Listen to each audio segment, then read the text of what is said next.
Lawyers for human rights are taking a fight against identity document blocking to the High Court. The group is representing over 100 people whose IDs have been blocked.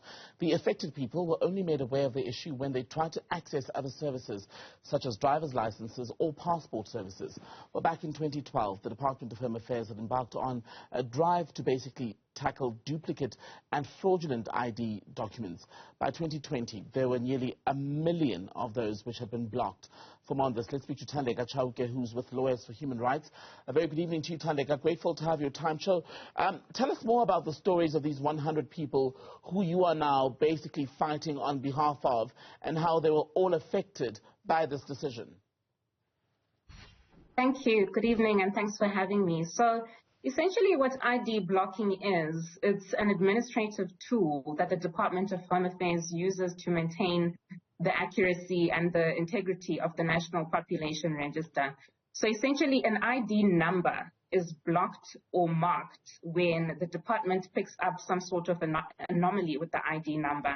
And this could be linked to, for example, a clerical error. So maybe the birth date of the person is wrong, or a case of suspected fraud or misrepresentation.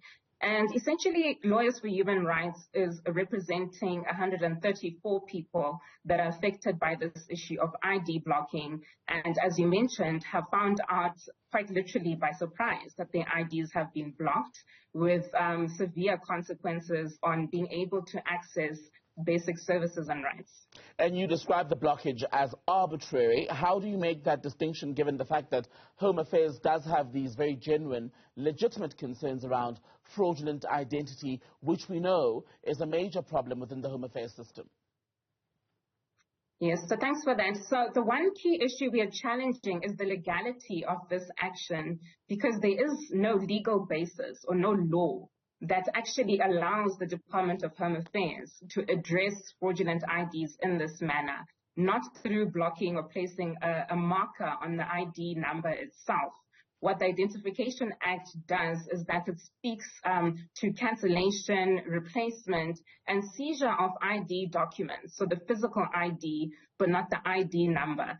And I think from our perspective, it might be linked to the fact that the Identification Act is quite outdated, and perhaps the department didn't foresee having a process whereby it would use their National Population Register system to in fact deal with cases of fraud by marking ID numbers. So the first question is the legality issue, but also there is the due process issue. So even if there was a law that gave the Department of Home Affairs the authority to block IDs, they would still have to follow due process because it is a constitutional right. Administrative justice is a constitutional right.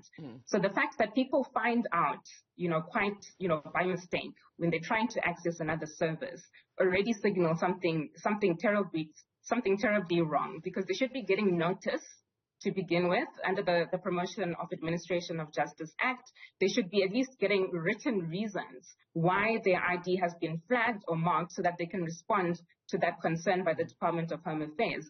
And then there needs to be clarity on the process to be followed in order to resolve the case. Because what we're seeing now is inconsistency around across the Department of Home Affairs offices, where people are required to produce various documentation, sometimes DNA evidence. And while the department has said that these cases should take 6 to 8 weeks to process, our clients have had their IDs blocked for weeks, months, or at least even years. And you've said that for those who are parents, Thandeka, for example, what it's done is it's had a ripple effect because they are unable to register, for instance, the birth of their children or even get their children into a school in some instances. So it's a much wider issue than just the 134 people that you're actually working with. It really is wider than that.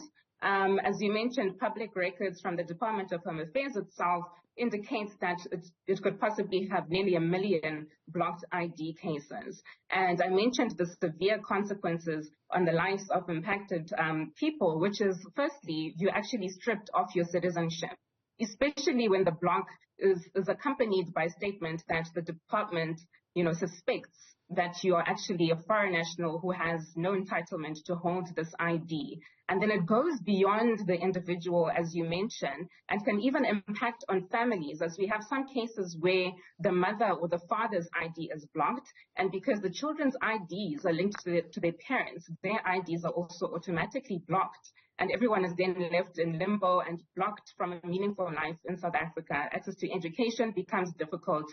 Getting birth certificates for the children becomes difficult. Accessing health services and vital immunizations, social grants, all of that essentially becomes difficult.